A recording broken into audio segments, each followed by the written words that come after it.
Okay, today's daf, Be'ezras Hashem, is Masechta Bava Basra, Daf Lamed Vav. And we're going to start from Daf Lamed Hey Amid Beis, Daf Lamed Daled. And we're going to start from Daf Lamed Gimel Amid Beis, about 7 lines from the bottom.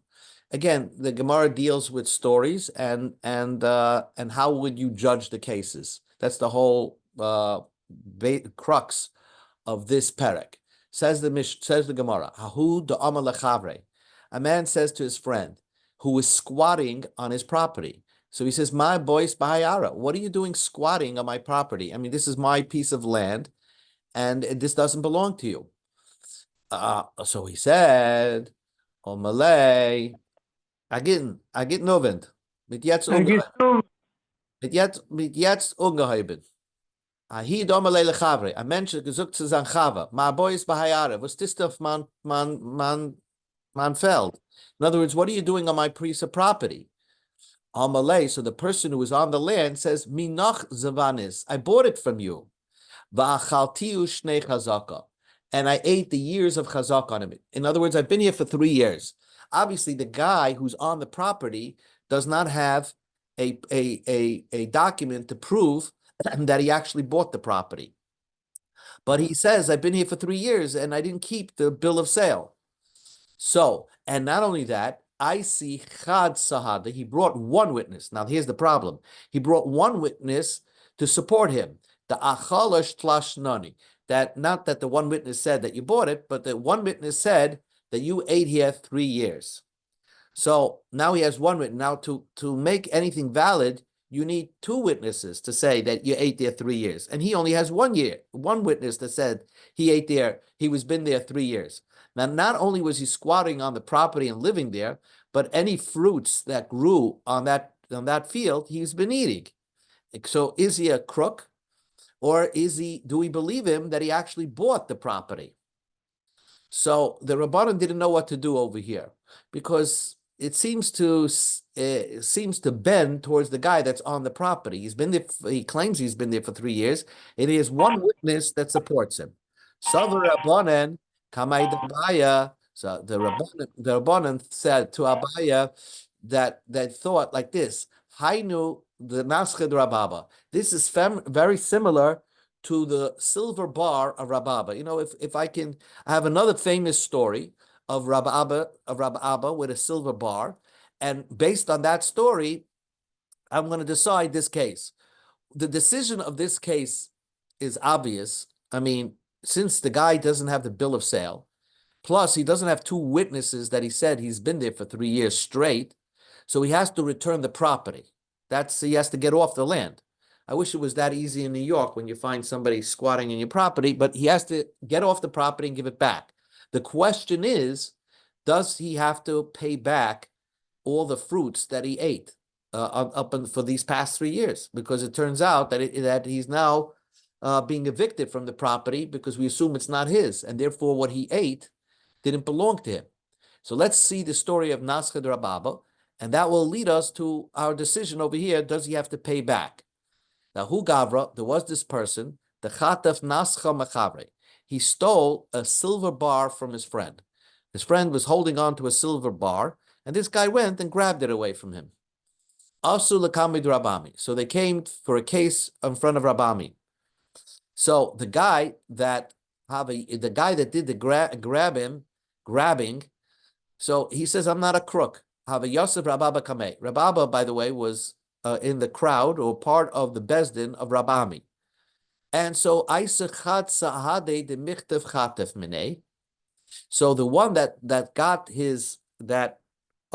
had the silver bar brought one witness that said that this guy grabbed it away from him. So the other guy seems to be the Ganef. He stole a silver bar that belonged to somebody. And this guy, he has one witness that actually saw him grabbing the silver bar from him. Amalei, so the guy that did the grabbing said, it's true, I did the grab. I grabbed away the silver bar. Chatifi, I did grab it. Vididi chatifi. But that was my silver bar. He was holding on to my silver bar, so I grabbed it back.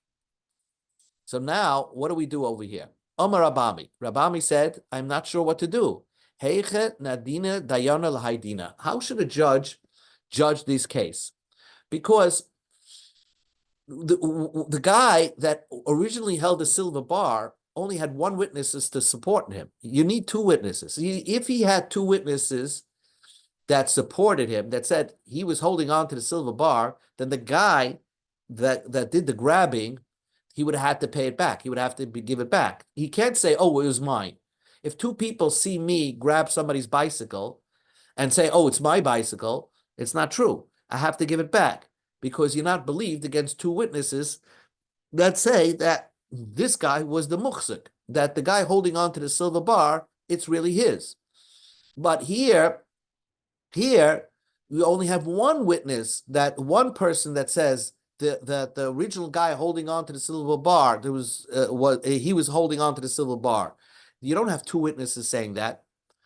So therefore, if there was nobody, let's say there was no witnesses, let's say that nobody saw anything, then of course the guy that did the grabbing is believed. Why? Because he could have said, I didn't grab anything. I was always holding on to it. So therefore, he would be believed. Even if there's one person that saw him do the grabbing, right? And he said, no, I didn't grab it. What are you talking about? Well, one aid, even though it's not powerful to win the case, but one aid, the Torah says, that could obligate and force the other person to swear. So if one witness saw that you grabbed it, then the person that did the grabbing would have to swear, I did not grab it. But here is very subtle difference, because here he's saying I did grab it. So he's not going up against the witness. The witness said, one witness said you grabbed it. He says, you're right, I grabbed it, but I grabbed my own.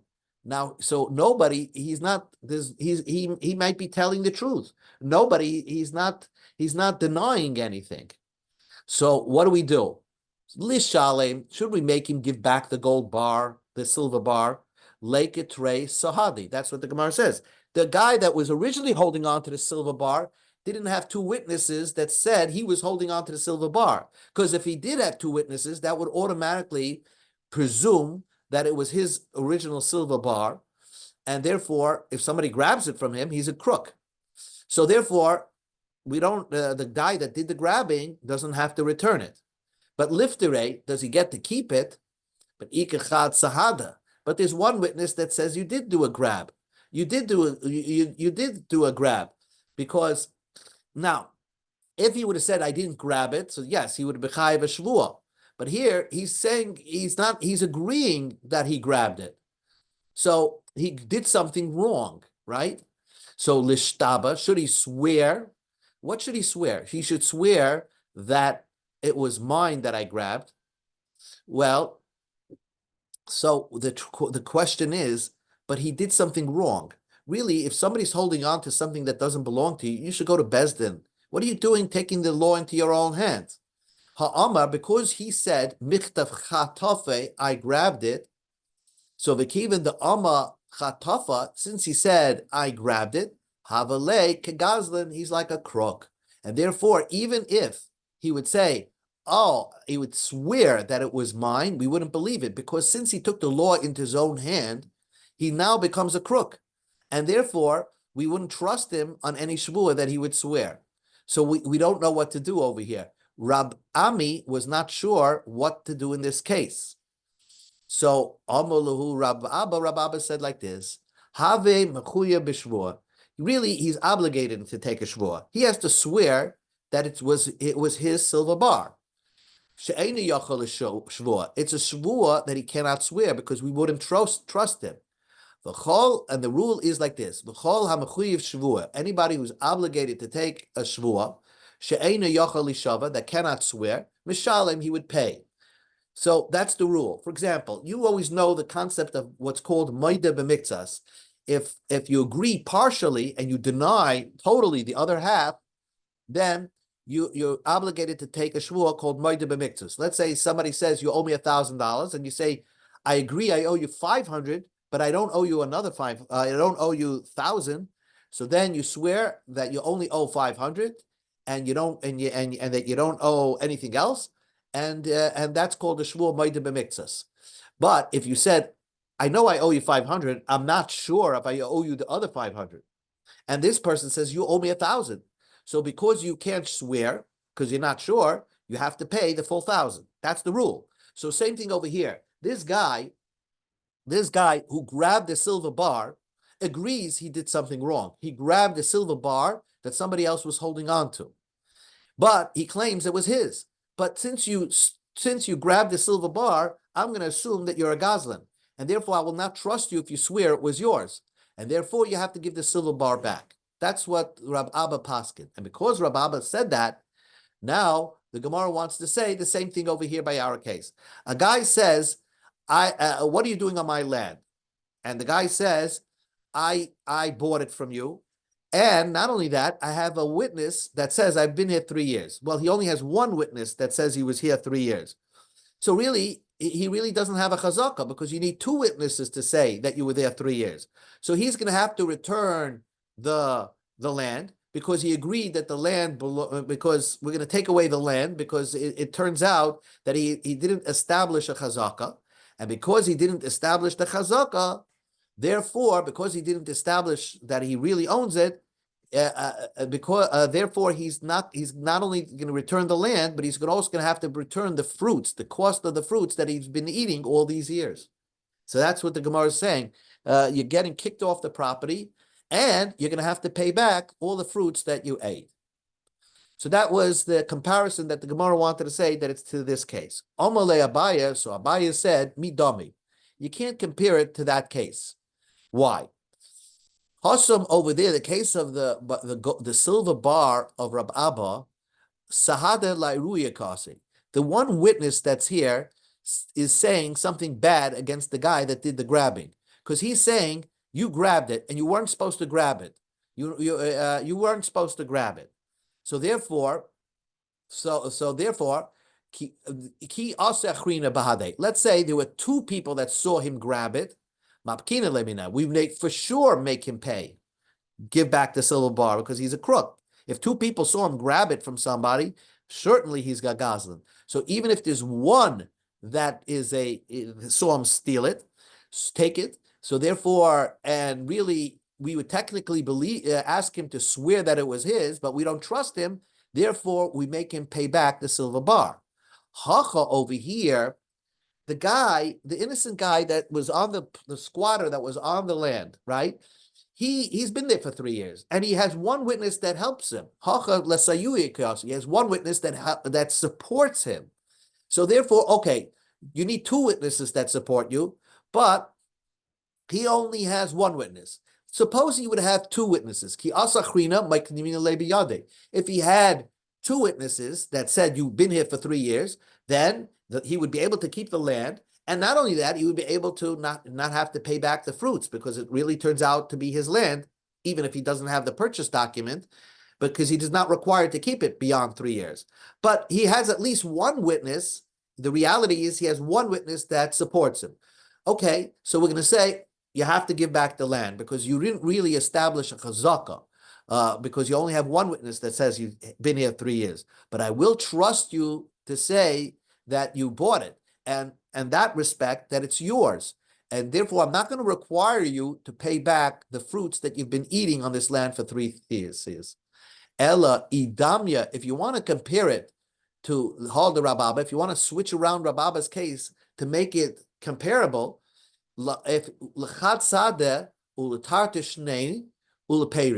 then I would say that if you want to say that he has to pay back the fruits, that you would require him to pay back the fruits, that would be a case if he brings one witness to support him, but that witness doesn't really support him. He only said you ate there 2 years. So then even the one witness agrees that you don't have a chazakah. In that case, not only you're going to have to return the land, but you're going to have to return the fruits as well. So that would be similar to Rab Abba's case. But in our case, Abaya wants to say, and this is the conclusion, Abaya wants to say, and here's the case again.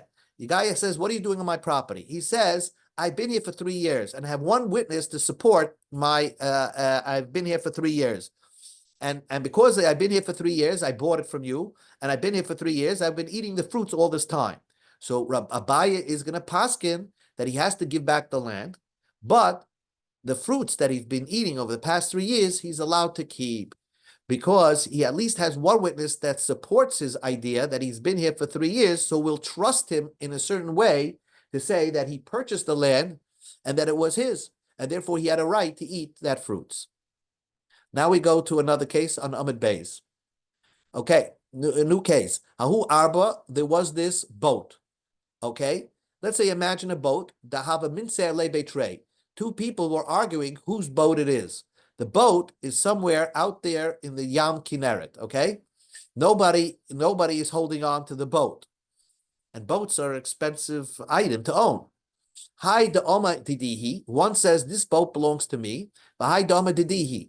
And the other person says that the boat belongs to me. We're going to learn tomorrow that when you have two people are arguing and nobody brings proof that it's theirs, there's going to be a concept called kol de'olim gevar. It's a very difficult concept to understand, but it means whoever's the stronger person, he's going to win. In other words, if he has more people that protect him, if one of the guys is a big guy and he has more people protecting him, he'll be able to keep the item. Even without proofs, or even if he brings weak proofs, he'll be able to keep it, because we don't know how to paskin. Everybody's arguing it's his or his. There's no proof to either side. There's a concept called the olim. Whoever's the stronger one, Gavar will win. Here we have a boat that's stuck out there in the river, in the Kinneret, and each one says it's his. So if the boat is not here, so for one guy to be Olim Gavar, to go on the boat and kick and change all the locks. So what happened? So one of the people, the litigants, came Lebeidina to Bezdin. Va'amar, and he said, I want Bezdin, when this boat comes to dock, Bezdin should repossess the boat. Tifsul, they should repossess the boat and hold on to the boat until I bring witnesses to prove that it was my boat. And once I witness my boat, Bezdin is going to give it to me. Now, why did he say that? Because he felt that the other guy was stronger than him.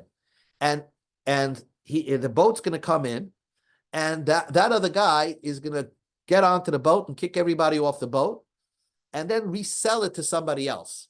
And once it's already down the chain, it's going to be hard for this guy, after he brings proof that it was originally his, and try to repossess it from the purchaser.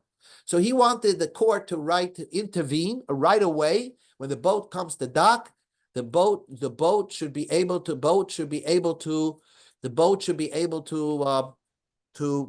be in the possession of Bezdin. They should hold on to it, pay storage fees.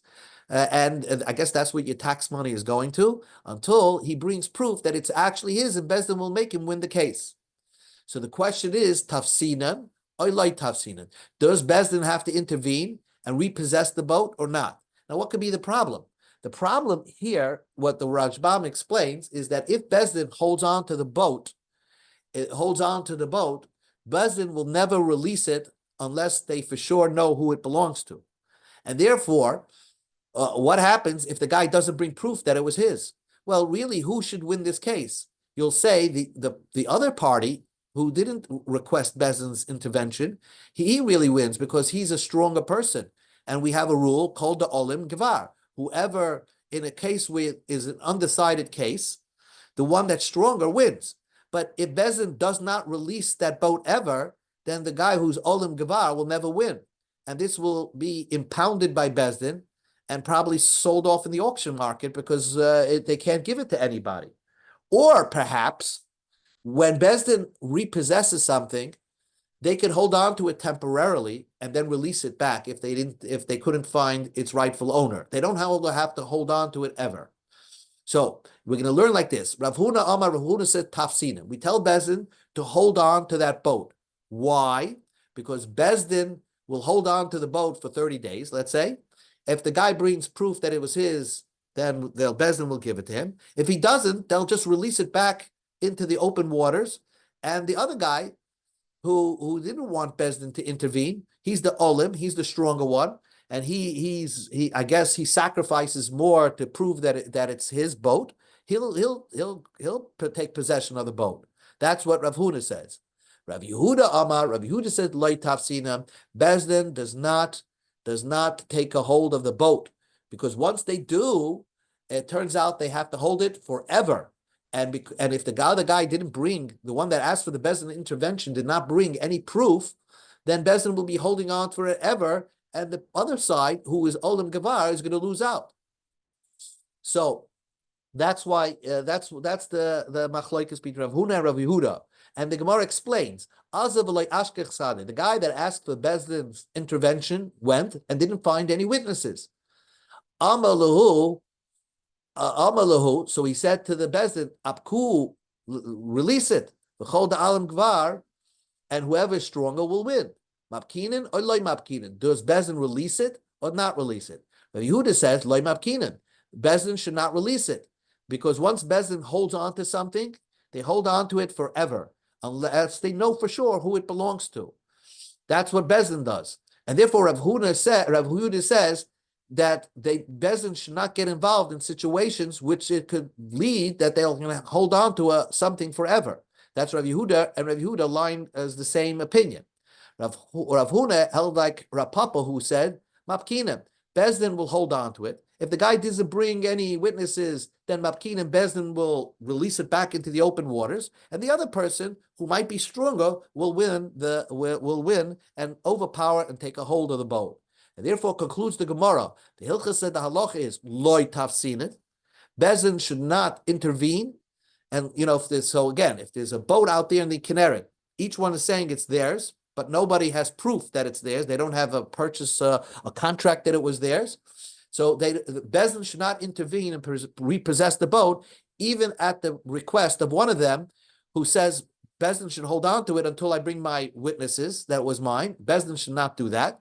The toughest, but if Bezdin did do that and did repossess the boat, loy mapkinim, they will not release it. Will not release it at all. And that is the story about the boat. But again, this all leads to a discussion, which is a very important discussion that we'll have tomorrow, of kol da'olim gevar. That means that whoever's the stronger party wins. You always are on the assumption that Bezdin decides, or you have to bring absolute proof that is yours. Some things are so undecided that we allow this new halacha called halacha called kol da'olim gevar. Whoever is the stronger party will win the case, and that's we'll discuss more about that, Be'ez Hashem, tomorrow.